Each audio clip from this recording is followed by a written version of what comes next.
Okay, good morning class. So today we're going to start with new chapter, that is law of contract. All right. So in law there is a law called law of contract in your legal studies. All right. So today we're going to start and discuss and try to understand what is law of contract, the concept of law of contract. Now when we start, before we try to understand the concept of law of contract, let us try to understand what is the meaning of contract. What do we understand by the word contract? So, a contract is formed when two or more different people or groups make a formal legal binding agreement either in written or spoken. Now, contract is what? A contract is something which is made between two people or more than two people.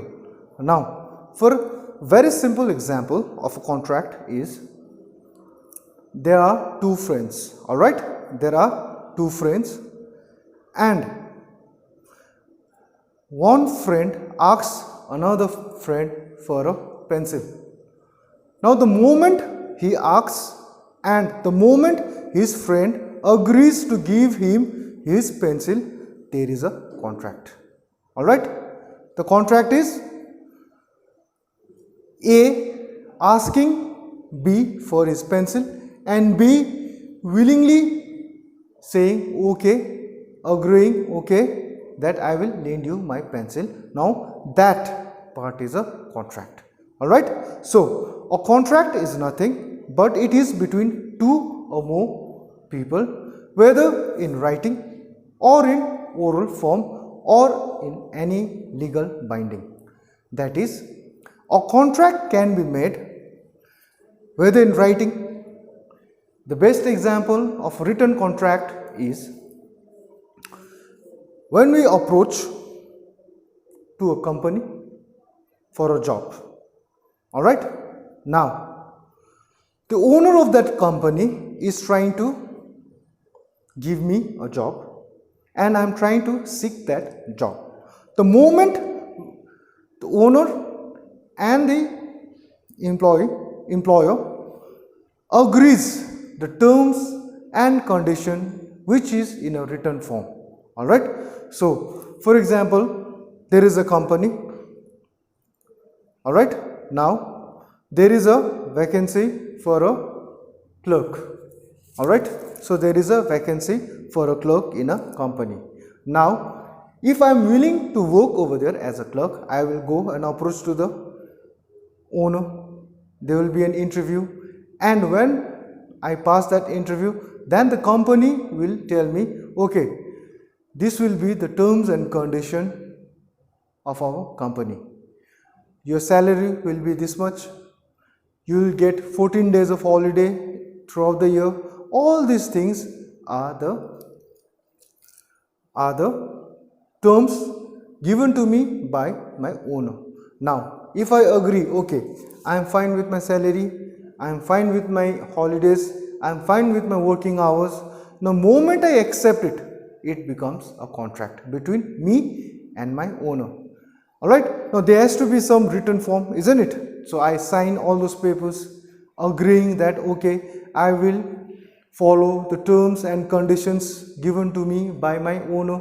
The moment I sign, there becomes a contract. So, it's a written contract. All right. So, that is what a written contract is. Now, the oral contract. The oral contract is, again, it can be anything. It can be anything. Now, in our day-to-day life also, we all go to a shop, isn't it? Whether we buy our stationery, our grocery, or we go just to get a packet of chips. All right. Now, if I go to a shop and I ask for a packet of chips or a packet of YY, now the moment I ask,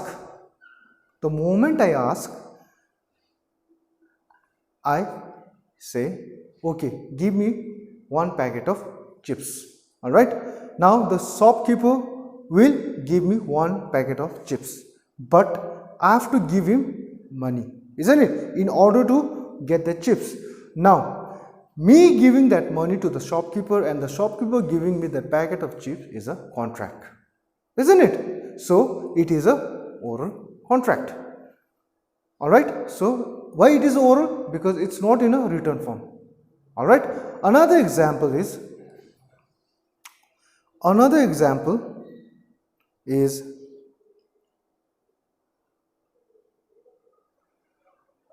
buying some goods in a shop.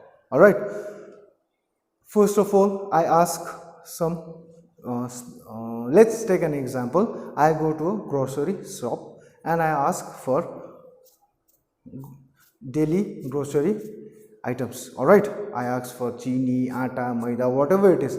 I give a long list and I hand over to the shopkeeper and the shopkeeper reads out, alright, so I will give you the things you want.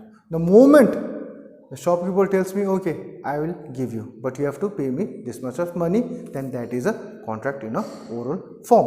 Alright, so this is what contract is all about. Now, in order to have a proper contract, there are some basic principles which has to be followed in a law of contract. Now, what are they? Number one is, in a contract, there has to be offer, proposal and acceptance. Alright, so in order to be a contract, there has to be offer, proposal and acceptance. Now, what does it mean? Offer or proposal. Okay, let's say this is my watch. Alright, now I am willing to sell my watch to anyone. Alright, so the moment I say, okay, I am willing to buy my watch at rupees 500 rupees or 600 rupees or any amount, now the moment I say that, it becomes an offer. Alright, it becomes a proposal. If I say, okay, Mr. A, I am willing to sell my watch to you at the cost of rupees 500. The moment I say, it becomes a proposal, because I am proposing something. I am proposing that I want to sell this watch, and is there anyone interested in buying my watch? That is an offer, that is a proposal, isn't it? Now, what is acceptance? The moment the other person says, okay, I will buy a watch at the sum of rupees 500. The moment he tells me that, that is acceptance, because I am offering something. I am offering my watch, and I am offering my watch with my clause. Okay, this watch belongs to me. I will sell it at the sum of rupees 500. I am giving an offer. I am giving an offer. I am giving a proposal, and the other person is saying that, okay, I am willing to buy a watch at your price. Now, that is called acceptance. Alright, so this is number one, basic principle of contract. So, there has to be, in order to have a contract, there has to be an offer or proposal and acceptance. Okay, offer, proposal and acceptance is co-related. There can't be a contract until and unless there is an offer and there is a acceptance, because one has to offer and other has to accept it.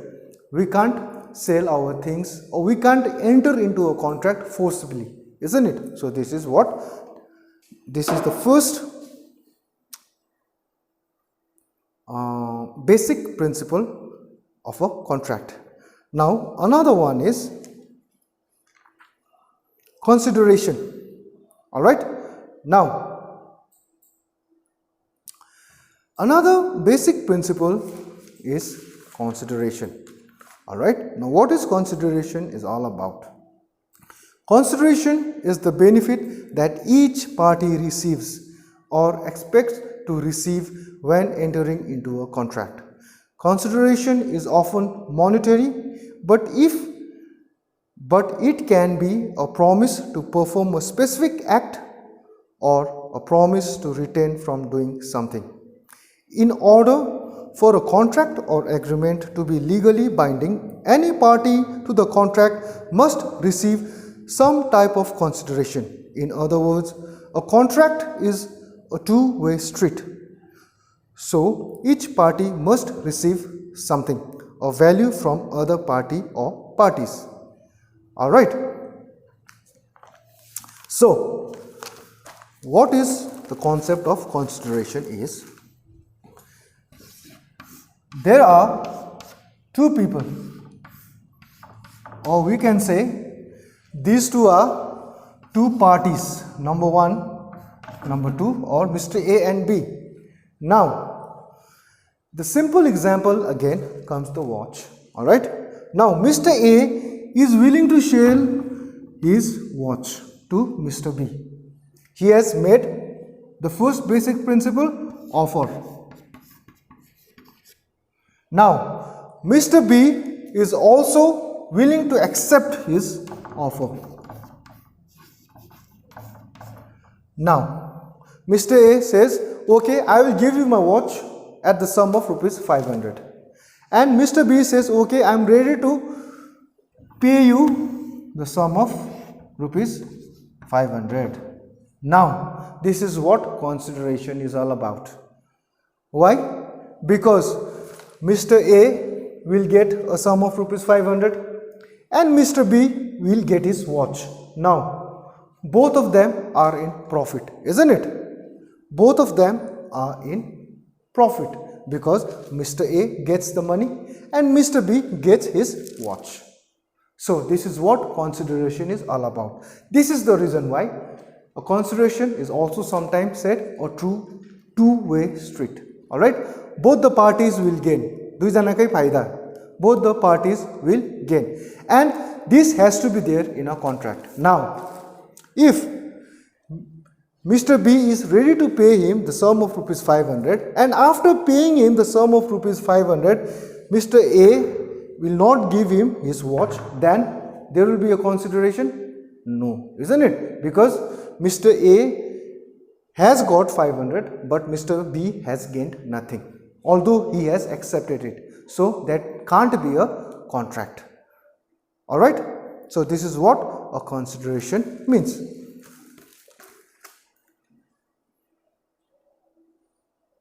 Now another example is, John backed into Alan's car, damaged it. John is liable to pay for the damage but does not have the money right now. While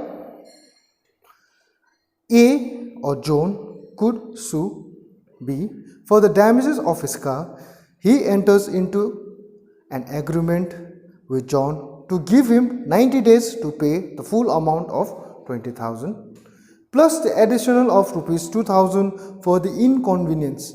The agreement states that Alan will not file a lawsuit before 90 days is up but is free to do so after that time. This agreement or contract provides consideration for both parties. Now another example is, supposing this is Mr. Allen or Raju, whatever, and this is John. Alright. So what is the scenario over here? Alan and John, they were both driving in highway, and it was the John's fault that he dashed or crashed Alan's car. Now there is an accident and the fault is Mr. John. He is the defaulter. Alright, Mr. John has caused a damage to Mr. Allen's car. Alright, now naturally, definitely John has to pay the amount which he has damaged to Mr. Allen, isn't it? But at that time, John is cashless. Let's say that John is not carrying his wallet, or he doesn't have a cash, he is a broke. Now what does John request? Okay, Mr. Allen, I accept my mistake, my fault. I have caused the damage to your car and I am ready to pay for it. The sum, whatever it takes, whether it's 15,000, 20,000, whatever it takes, I'll pay you back, but just give me some time. Just give me 15 days of time. Within 15 days, I will pay you a sum of rupees 20,000 for your damage, and I will also pay extra 2,000 for the trouble you have got because of me. And Mr. Allen accepts, alright? Mr. Allen accepts the terms, the offer made by Mr. John.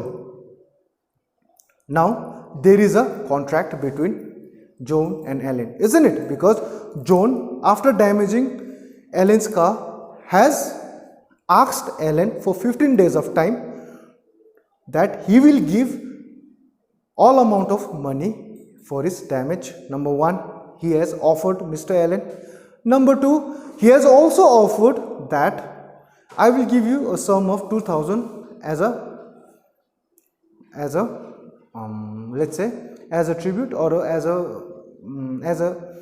what to say, for making you in trouble. All right, so the total amount is rupees 22,000. So I am ready to pay you after 15 days. That's offer, that's a proposal by John. Now Allen has also accepted his offer. All right, I will not sue you, I will not call to the police, or I will not go to the police until 15 days. I will accept your offer. Now there is a contract between the two parties, isn't it? Now this is what a contract is all about. The concept of contract is all about. Mr. John and Mr. Allen has entered into a contract for 15 days. Now that's the first basic rule, isn't it? Offer, acceptance. Now the second basic rule was consideration. Now John is getting time to pay rupees 20,000 plus 2,000 to Allen, and Allen is getting money from John after 15 days. Now this is consideration. Both of them are getting something in this contract. John is getting time, isn't it? Because he's a broke person, he doesn't have money at the moment. He is asking Allen for 15 days of time. He has proposed Allen, isn't it? He has given offer to Allen that he will pay, but after 15 days. That is his consideration. He has got that time, the time frame. Now what does Allen has got? Allen will get that sum of 20,000 plus 2,000. Now that is consideration. Alright, so this is the introduction of contract. Alright, so this much for the day, and if you don't understand, you can always WhatsApp me. Alright, thank you.